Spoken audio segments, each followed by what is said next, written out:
For me, a simple indicator is when I walk into my company, do I hear laughter? Do I see a lot of guys walking, chatting, so on and so forth, etc. When you walk towards them, do they walk towards you or do they run away from you? To my mind, culture is simply the way people behave when nobody is looking in a company. Reprimand the action, not the person. If I say, Jack, what you did was foolish, it's very different from saying, Jack, you're a foolish guy. We went through this crisis in Cadbury, the famous worms crisis. He said, sir, देखो इस देश में लोग दो ही आदमियों की बात सुनते हैं, या वाजपेयी जी या अमिताभ बच्चन। उम्र भर गालिब एक ही गलती करता रहा, धूल चेहरे पे थी, आईना साफ करता रहा। Beautiful. When I was just reflecting on your career, and your career has been, stellar. You've worked for Asian Paints. You've worked for then Cadbury, both in India and outside. Cadbury was taken over by Kraft, so you worked in that sense for Kraft. You handled their global business for chocolates the world over, and then you took a very interesting turn. You worked for an Indian company that was owned by a family which had done a great job in bringing it to a particular stage. And they were saying, okay, we are going to step off the executive management, and they invited you to step in and become the MD. So tell me about that journey. See, I think the thing with Pidilite is it is a unique company. Do you know, there is no country in the world where an adhesive brand, I mean, the glue, something that sticks things together. I mean, nobody knows in any other country what has stuck two things together, right? Here, Fevicol is one of the top 10 consumer brands of the country. This really tells you about the vision and ability of the founder, Shri Balwant Bhai Parekh. I mean, at that point of time to say that, listen, and he was a law graduate, it's not even that he was a chemist. Okay. And he says, listen, I'm going to replace animal glues by this synthetic glue. And I've seen this, work in Germany, so on. There was German imported products from Hext and so on. I mean, Col is actually the German name for glue, and therefore, Fevicol. Okay. So from there to do this, work with carpenters, then turn it to a consumer brand, it's really the stuff that legends are made of. So in many ways, Suketu, I mean, you were standing on a very strong foundation. When I joined, and I had a very unique entry into Pidilite because I came straight into the company as an independent director on the board. I had 7 years on the board where I saw the company at close quarters, what it was doing, so on and so forth, etc. Before the family sprung on to me and said, listen, we'd like to, now make you the first person who's not from the family in the chair. And I said, guys, this was never part of the plan. And they said, no, we've had a 7-year selection. How much more selection can we have? So 7-year selection and 7-year engagement, so to correct, speak. No? Yes, absolutely. Yeah.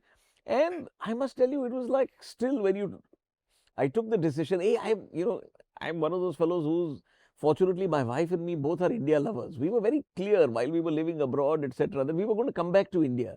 We never knew how or, these things. And when this opportunity came, we said, this is an opportunity also. Whatever you had to prove to yourself in a multinational world, you had done. Here was an opportunity to try and create something that is unique, create something that is Indian, create something that is like, hopefully enduring. So I thought it was a great opportunity. I had a lot of discussions with them because obviously, here is this guy who's coming in from the outside. I said, listen, all your guys are going to tell you in the first year that, listen, this company is not the same anymore and so on. He said, don't worry, we've seen you for long enough. We know exactly what it is. So it's been a great journey. It's still like drinking from two fire hoses at the same time. Because when you come in, and you come inside the tent, it is always different. But you have actually lived in many countries. You lived and worked for Indian companies, Asian Paints, and then Cadbury here. Then you moved to Singapore, you moved to Switzerland, you moved to England, Australia. So you have so much of experience across so many cultures. So tell me, are there any common threads in these cultures, or are they very different, or what would you say is common and what would you say is different? There is a significant difference across cultures. I mean, I still remember when I went to Singapore, if you give an inch to the Australians, they will walk all over you. So if Okay. you tell the Australians, listen, we're thinking of launching this product, what do you think? He'll look at you and say, Bharat, what have you been drinking last night? It's a idea. It's never going to work. You don't understand a about our consumers. Now, a normal guy would get damn nervous and say, what the bloody hell is this man saying? Uh-huh. With the Aussies, you have to give it. Say, Rod, I'm not interested in your opinion. I'm only interested in the opinion of the consumer. Go check with the consumer. Once we have consumer validation or consumer rejection, you and me will discuss it again. Don't give me bullshit about what you think. That you tell your wife at home. He'll say, fine, let's go for a beer. No bad blood, no nothing. You go next door to Japan Uh-huh. and you tell them, we're thinking of launching this product. They'll say, hi. It's a society which is very clear on hierarchy. They will be ready to launch the moment, like, you've told them we have to launch, irrespective of whether it's good, bad, so on. And they will not say no. I mean, in their culture, no is not a word. So if you Doesn't ask them, exist. will you have this? He will say, yes, I will not have this. But he will not say no. So, True. I mean, with the Japs, you go next door to the Chinese. If you ask the Chinese, what's your view? What do you think we should do this? They'll whisper to each other, why is he asking us this? Why is he the boss? He should be Exactly. telling us. It's a Exactly. directed society. Yeah. So, and you come to India, debate is an end in itself. For one day, they will only discuss, like, whether the packaging is right or not, and it's just the starting of the debate. So, anybody who comes in from outside says, so what happened today? So, no, they're just warming up. This will continue for some more time. So, cultures are different, but I still think there are essential, commonalities. People understand genuine emotion, people understand authenticity, people understand what is, genuine. But the way they tackle it is different. Okay. So you said people are emotion. Okay, that's what they're made of. So, but how do you handle that emotion at work? Okay, one is to say, not say rough words, to say things in a nice way. But at the end of the day, you're a corporation that is driven quarter by quarter, annual plans and targets. And if people don't achieve those, sort of what happens in a corporate setting? Where is the scope for emotion in that context? See, I think there's a lot of scope for emotion. I think, being human, simple thing, reprimand the action, not the person. If I say, Jack, what you did was foolish, it's very different from saying, Jack, you're a foolish guy. The moment I say you're a foolish guy, I've lost him. And the other thing is, in a lot of this, anticipating, holding hands, and, during tough times, if you're helping the guy come through, he will do when anything you ask for him in normal times. So, to my mind, I think the essence of all of this is, don't worry. I mean, 1 month, 1 quarter will go away. But over time, if you've built the right team, you will be unbeatable. Yeah. No, I see that. So I think you have to give people that freedom, and you have to be empathic to them. You have to hear what they have to say if they have a genuine problem. I mean, you won't be able to easily find out, but sometimes somebody is not performing and you're seeing it on his face. You obviously will go and ask them, is something happening, or maybe to their colleagues, and then you'll find out, oh my God, yes, his mother has got cancer, and, so he's really, really worried, or what have you. And there'll be those sort of issues. So I think dealing with people as human beings, I think, is primary, giving them that respect, giving them that dignity. And I think not shouting at them and reducing them. But many businesses, they use four-letter words, they use Indian colloquial language, they abuse, they shout, and yet those are successful companies.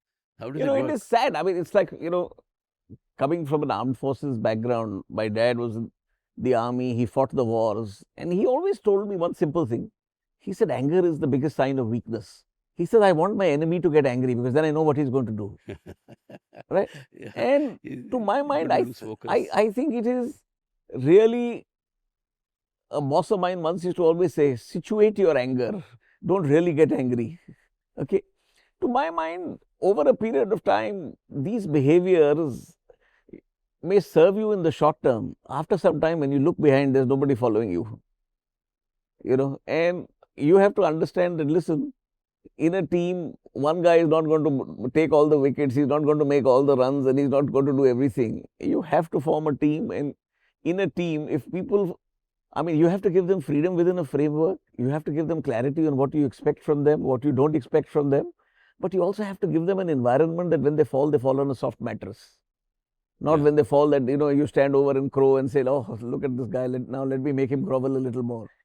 There's a famous saying that I think, in fact, Simon Sinek talks about it, where he talks about a company in which they're going to lose, they've lost their revenue, so they have to downsize it by 40%. So they had a choice of cutting 40%, or they went back to their employees and they said, listen, we are we're facing this problem. We think we'll get over it in maybe a year and a half if we all pull together. So we have a choice. Either we let 40% people go, or everybody doesn't come to work for 40% of the time. And so it's a choice. What will you all choose? And they, as a group, decided that they will all take that haircut. They will all lose 40% of their wages because now they had to only come in for 3 days in a week. But at least they kept the whole team together, and then that whole culture that developed in that company is a completely unique thing. But there's a price to be paid for something like that also, no? Absolutely, yes. I'll give you a simple example. COVID came here. We were in Pidilite. Suddenly, for the first time, you had revenues which were zero. I mean, practically zero in some months because obviously the whole country is under lockdown. Now, 3 months later, the first time in many, many years, you're making a loss, so on and so forth. Companies are announcing cut downs, this, etc. We took three decisions which, in a sense, have become now part of the company folklore and culture. The first is we said we are not going to let anybody go. We're all Wow. in this together. We're not going to sack a single person. The second is if it gets tougher, we will first cut salaries and we only cut salaries at the top three levels. Yeah, We actually all took I did voluntary that too. salary cuts at the top three levels. Right. The third is when it gets better and if it's fine, we will make sure that we come back strongly. So when we came back strongly, a lot of companies, the year started in April, they came back by October, November. So they said, okay, now for the second half, guys, we're giving you increments, so on and so forth. We were one of the few companies, and there were others also, we were not unique, which said, no, guys, we've done well enough. We're getting your increments from April. So what if you were at home? Now, these kind of things become then part of, listen, when the chips are down, I mean, they always say honesty is best judged on an empty stomach. Culture is also only best judged in adversity. In good times, all companies are great places to work. But they say culture trumps each strategy for breakfast. Do you agree with that? Completely. So what do you understand from that? See, what I understand is finally, how do people get things done? Do they enjoy getting things done? Is there a sense of purpose in getting things done? Is there, for example, for me, a simple indicator is when I walk into my company, we have a small campus. Do I hear laughter? Do I see a lot of guys walking, chatting, so on and so forth, etc.? Are they happy to, when you walk towards them, do they walk towards you or do they run away from you? Things like that. I mean, to my mind, culture is simply the way people behave when nobody is looking in a company. And if they're doing it, and I'll tell you, when we had this whole concept of work from home, there's no way of monitoring what thousands of people are doing from home. We were still like, can you imagine? We were doing carpenter and mason meets on Microsoft Teams. That's the commitment of the team because each guy's putting his hand up and saying, listen, I'm here to be counted. Now this is then you know that something is right. I want to talk to you about something. You know, in organizations, how important is it to be? We talked about the emotional part, but part of that emotional part is really also being vulnerable. And nothing connects others, people to others, especially when they're human, when they show that they're human. But yet, in the corporate sense, how do you understand vulnerability? It's a difficult one. You know, it's like, for example, I'll tell you, we went through this crisis in Cadbury, you know, the famous worms crisis, Yes. right? Now, you're the public face of the company, right? Now, at that point of time, you can only be vulnerable with your near and dear ones, your wife, your leadership team. But for everywhere else, it is clear that, this is the message, this is how you are. But I think it's always important for all of us to have a set of people with whom we can be ourselves, we can be vulnerable, we can be authentic, and we can say these three magic words without being judged, which is, I don't know. I think, we Indians have a little bit of this whole thing of, Yeah, we have to know everything. we know everything. So therefore, I mean, and this struck me really when I first moved to Singapore, and then I'd have a lot of Indian colleagues. I would do a little session with them and say, okay, guys, a commitment means if you're saying you'll do this, it doesn't mean it's an intention to try. It means you will do it. The second is, for heaven's sake, don't say you know everything. Say I don't know if you don't know. Right? Third, we Indians tend to judge everybody by academic credentials. Yes. Oh, he's not an MBA from an Ivy League. How can he be so good? Oh, my friend, have you looked at his track record? So, see, I mean, all of us have our own biases, but I think it's extremely important, as far as we are concerned, to just keep our feet on the ground. Yeah. I read again somewhere that during this crisis, and it was, I think all of us who are of a certain vintage know and remember the kind of crisis that Cadbury went through, where you had worms, and where you finally, somebody in your team sort of bringing in, saying that we need a credible face, okay, to again bring back credibility to the company and what we do, because any statements that you make would just not be believed. And I think there were two people that you all analyzed and said, who are they, and why did you choose who you chose? No, it was fascinating. Here was this case. So, Ketu, let me tell you, infestation in the food industry is common. Even now, if you go to Google and you just do infestation in chocolate, you will find cases of every chocolate company in some place, because what happens is, if the packaging tears a little bit, the smell of chocolate will attract the Indian meal moth, or there are various moths it will attract. They will lay eggs. Those eggs turn into worms, which will then turn to moths later, but you will see the worms. But this became a full-blown crisis for a number of reasons which we don't need to go into. But fueled by someone, you think? Oh, all these things always have, like, fuel to the fire. Because remember, we used to sell 1 million bars a day. We found 6 bars with worms in them. So, I mean, look at the probabilities, so on and so forth. But and only once. No, yes. And then it became this, like, somebody would find a heat damaged bar and say, oh, see, this one is also, when it becomes it feeds a media frenzy, then it's almost like, can you find your bar kind of thing. And the thing in this is, the moment you get into blaming stuff, either your own people or the world outside, and becoming victims, that's the beginning of the end.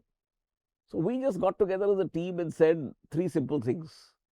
Guys, first, we are all in together for this. Everybody can fall. It's how quickly we get up that is important. And the third is, we will do the right thing. And the right thing is, we will make sure that the consumer comes back to us, because she is the most important person in this whole thing. The media will go away, the politicians will go away, the regulatory authorities, which actually never came in the first place, but will not come. But if the consumer goes away, you have a problem. So like this, I was doing these communication meets across the company, telling fellows, one of the things, for example, we did during that, because people, when they read, they think there's a problem with all the chocolate. I told all at that time, I think 300 salesmen, we gave them a simple request. We said, this morning, go to your territory and buy 500 rupees worth of chocolates across all your outlets. Then go home and open every outlet, every chocolate. And if there is no problem, feed it to your family. There's a problem, you tell us. Obviously, we knew there was no problem, but that gave people the confidence. Suddenly, they realized. So you were doing these communication meets, and this young salesman, I still remember his name, Amit Upadhyay, puts his hand up and says, "Sir, हम अमिताभ बच्चन को क्यों नहीं लेते हैं?" I said, "Amit, why should we take Amitabh Bachchan?" He said, "Sir, देखो, इस देश में लोग 2 ही आदमियों की बात सुनते हैं." That time, Mr. Vajpayee was the Prime Minister. He said, या वाजपेयी जी या अमिताभ बच्चन. अब वाजपेयी जी तो एडवर्टाइजिंग नहीं करेंगे, ये बाकी की नहीं सुनते हैं, सब इन दोनों की सुनते हैं. Now, this meeting was going on in a place called Suraj Kund, which is just outside Delhi. And I was driving back to Delhi airport, and I thought, listen, the boy has got an insight there. So next morning, I called my creative partner, which is Piyush Pandey, and I called Sanjay, who was my marketing director, and I told them, and they had planned a nice emotional campaign, so on. But to their credit, they came back and said, listen, we think it's a good idea, and that's how we brought in Amitabh Bachchan. And the first time we went to Amitabh Bachchan, Mr. Bachchan's house, and we told him, Mr. Bachchan, Jalsa. That time it was Jalsa. Yes. And we said, Mr. Bachchan, for the first time, you truly have to be a brand ambassador. You have to look in the camera and say, listen, I believe. And for that, I first want to take you to our factory. You come and see what we do, so on. Only when you're convinced can you do this. And he did that, and and the idea of shooting the first commercial in the factory was his. And that's how we came back. And today Cadbury is 5 times its size. We actually bounced back in 9 months. But that's again the benefits of a great team. So, are there any lessons in this for crisis management for others? Because many companies will face crisis of some sort. There'll be an accident. There'll be some other something that will come, and yet I think most companies are really not prepared for handling a crisis. Many lessons, Suketu. But the most important thing is first, always stay on top of the facts. Get all the facts and uh, put a lot of energy in getting the facts. Secondly, tell the truth. Tell That's the the truth best thing. That and apologize if you have to. if you have to, take it on the chin if you have to, and see, focus on where it matters. Don't get distracted by the noise, so on, so forth, Mm. etc. And the consumer, when she loves your brand, if she will forgive you even if you've genuinely made a mistake. In this case, and why did we changed our packaging? We changed our packaging not because we had a problem, because we wanted to tell the consumer that if you think there's a problem, we will still address your problem. Yeah. Um, I in one of those I read that you there was a particular everywhere you went you would be asked this question, so you were also a little hesitant to go somewhere, and in one case there was a meet somewhere, and your cousin Aditya Puri, the famous Aditya Puri of HDFC, and I have great admiration for Aditya. I really think well of him, and I want you to tell me a little bit about Aditya also and your equation with him. How much did he bully you, and what did you learn from him? But for a moment, he I believe took you along, and you were a little hesitant, and he said, "I'm there with you," and he stood with you all throughout. And what was that? Just No, no, it was just, there was, I think, one of these award functions, so on, which you were invited for. And he called me and said, "Are you coming?" I said, "No." I mean, I'm like, tired of like every guy asking me now what's happening, what's happened, what's happening. So, and he said, "Nothing doing. You have done nothing. You're just a symbol of the company. You're coming with me." And I remember he made sure, like, he was by my side, so on and so forth. We actually didn't have dinner at the function. The two of us went and had a nice Delhi Darbar dinner on our own. So Aditya has always, he's a little older. He's always been a mentor. And what I've always admired is his clarity of thought. His ability to cut through all of the and come straight to the point and be focused on that is just something all of us can learn from. I don't think anyone has built an organization in their lifetime from scratch to making it the most valuable, certainly bank and financial institution in the country and at a global level. But it's unbelievable the kind of clarity and drive and the kind of organization. So, what are some of the other things that you learned from him? I think the clarity of purpose, his ability to ruthlessly prioritize and be clear what the big ones are, his ability to build a team and keep that team and keep the team motivated, and with a very clear game plan in his mind. Do you know, through this whole process of building, there's never a single day that he's ever left office later than 5:30 in the evening. And he would go and play golf on Wednesday afternoon or I don't some know such about his thing. golf, but you would find him taking a walk with his wife each evening, like, very peacefully, as part of his And he never regular carried a schedule. mobile phone. He still doesn't carry a mobile He still phone. doesn't carry. So, I mean, you have another cousin also, another Puri. No, this is another cousin. Was the ex-head of Lafarge and uh, finance head at Unilever called Uday Khanna. So the two of them are exactly the same age, and both have been, in a sense, mentors to me. Uday is the conservative finance fellow. Aditya is the aggressive banker. If you take both their opinion and average it out, you'll probably get right.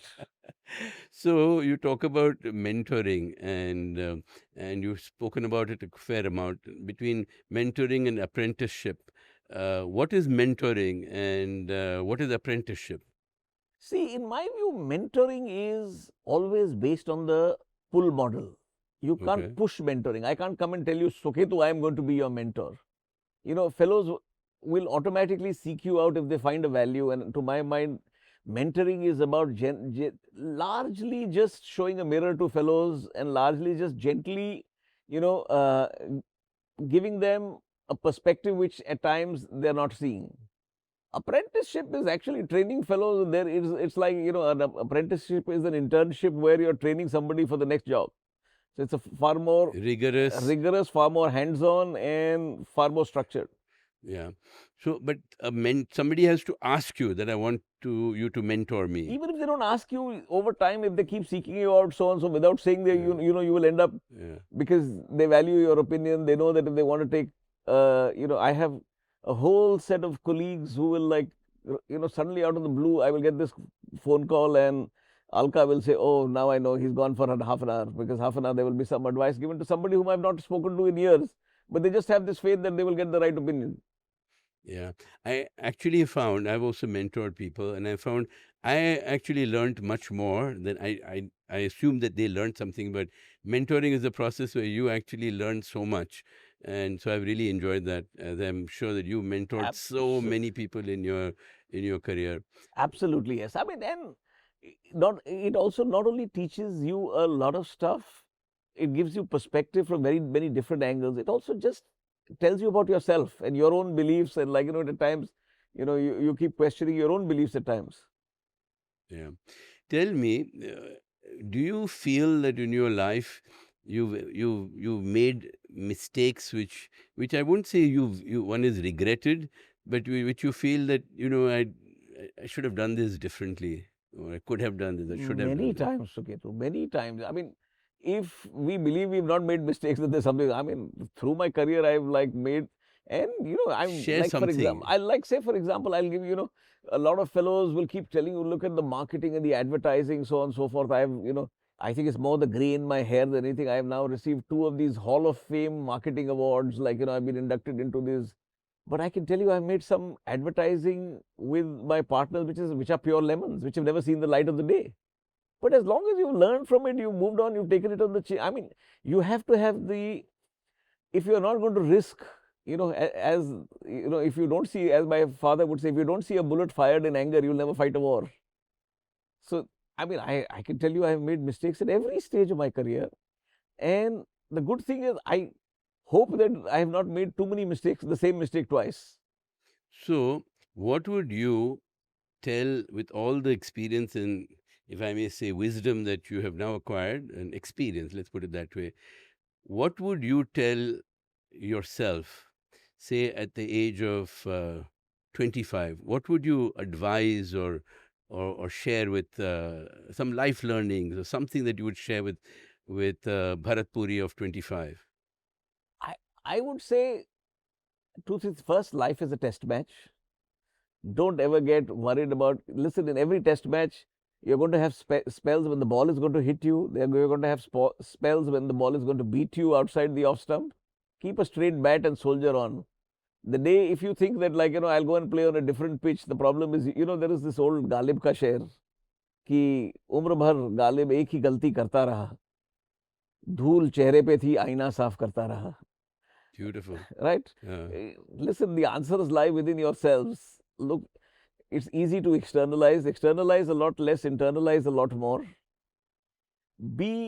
I would be a lot more patient than I was. I mean, when you're young, you're a lot more impatient. I'd be a lot more patient. But frankly, you know, when I look at the lessons that I would tell myself, I think the biggest lesson I would tell myself is just don't stop learning.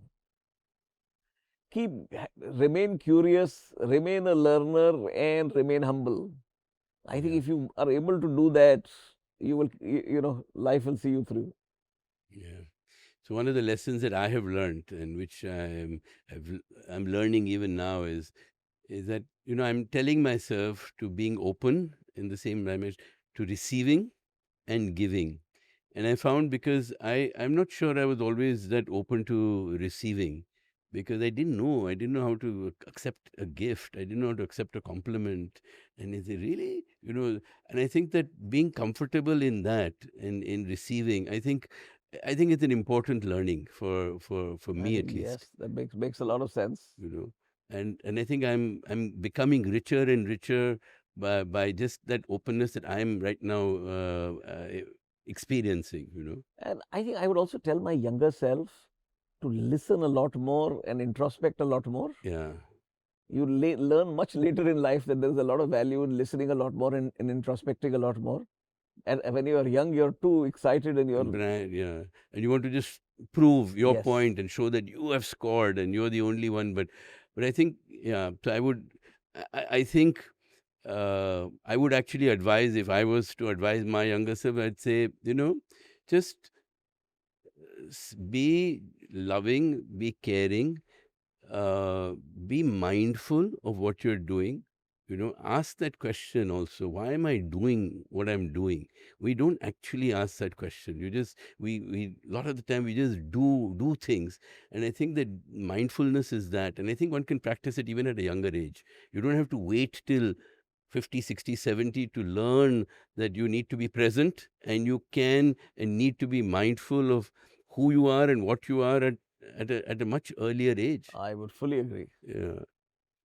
But so thank you very much. I think it's been a fascinating conversation, and I'm really grateful to you for this, Bharat. It's just because I see, from the day we've met, I've seen you. Uh, you're you're somebody who, what you see is what you get. I don't know if I've read that right or if I've read that wrong. Absolutely, yes. Uh, No, and I mean, I must say, Suket, there are people where you feel a sense of connection to from the first time you meet them, and you're one of those fellows. Here you were setting up our forum as part of, the YPO induction, and you really said, okay, listen, there is a connection, and the fascinating thing is we may not meet each other for months, but the moment you meet you, there is a warmth, there is a Warmth, connection, and as if we absolutely. met yesterday. Yeah, there is that amazing warmth and just genuineness that you have, and thank you so much for your friendship, and Uh, thank you for being a part of this. Really appreciate it. It has been absolutely my pleasure. Thank you so much. Thank you.